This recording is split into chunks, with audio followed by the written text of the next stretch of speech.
Alright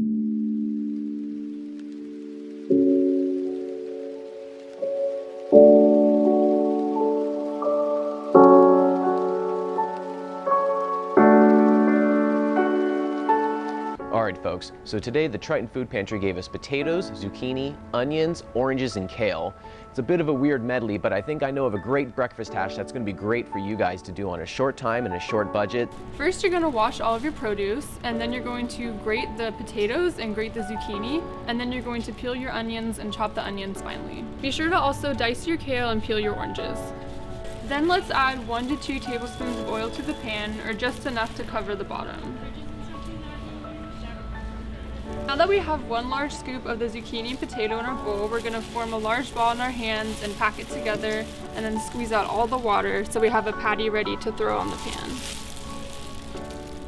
First thing as always, we're going to get our oil heated up and ready, which has already been done, and then we're going to add the onions to it so we can start to get that sauteing. Regular viewers of this program know that we need to get that nice caramelization action in to really unlock the flavor. So that's always going to be our first step.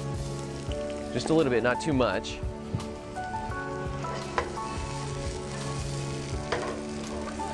Alright, so that's sauteing away. As always, we're going to add our garlic salt in order to give it a nice fast dehydration and caramelization. Onions have sauteed enough, it's time to add our potato and zucchini patty to the mix. Distinguished GFI fellow Christy Schlutius has already taken the liberty of getting it all ready to go and de-juiced and ready. What that's going to do is make it cook even faster, because just like with the onions, the faster we get rid of the water, the faster it can actually brown up. Alright, so no specific process needed. We don't need to keep it in a ball. We mostly have it in a ball to get rid of all that water content to make it easy to squeeze it out. But what we want to do now is just kind of put it on there in sort of a nice even mixture, because it's going to make mixing it with those onions even easier. Give it a little mix. If you're not a huge fan of the spatula, give it a little bit of a tumble.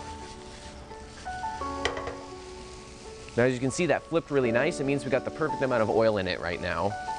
If we add too much oil, it gets too gummy and it's going to want to stick to the pan. If it's too dry and not enough oil, the ingredients won't stick together and they'll go flying all over the place.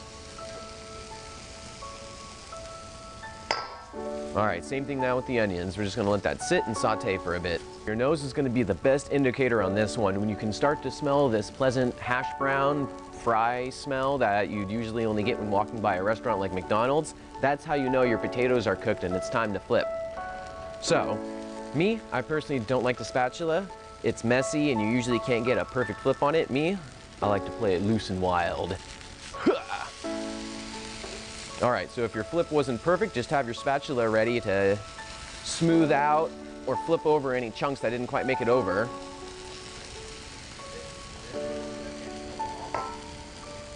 And then same thing, let that side toast up a little bit. So it's at this phase is when you can start to add other little spices like black pepper, cumin, garlic, maybe just a little bit of paprika, whatever it is that you may like. Me personally, anytime I'm making anything hash brown related, I've got to have just a little bit of a pinch of black pepper. So we're going to do that right now.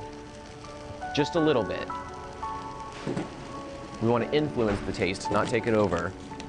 Alright, our patty is about done. It's time to add our greens. So today the pantry only had a little bit of kale, so that's what we're going to use. But don't let that stop you from using Swiss chard, parsley, cilantro, dill. All of those would no doubt pair perfectly with this meal.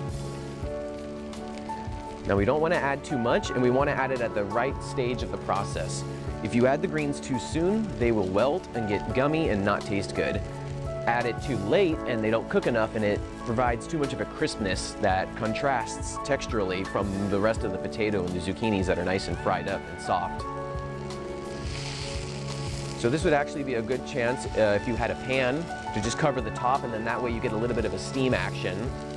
If you don't have a top for your pan or anything like that, you can just kind of take the spatula and just kind of gently press down into the kale, and that'll kind of soften it up. All right, now we're going to saute those greens a little bit with another little flip. There we go. All right, we're going to saute our greens and give it another little flip to make sure it's done. Alley-oop. There we go. Oh yeah, that looks perfect, delicious. I think we're about ready to go. Let's plate that up. We're all done. We just scrape it all off into our plate. Then we reach over to our citrus, add our oranges on the side as a little garnish, give ourselves some vitamin C along with that potato. And then we were so fortunate to have some limes from Roger's garden today. So we're just going to go ahead and give that just a little bit of an essence. Oh yeah, perfecto.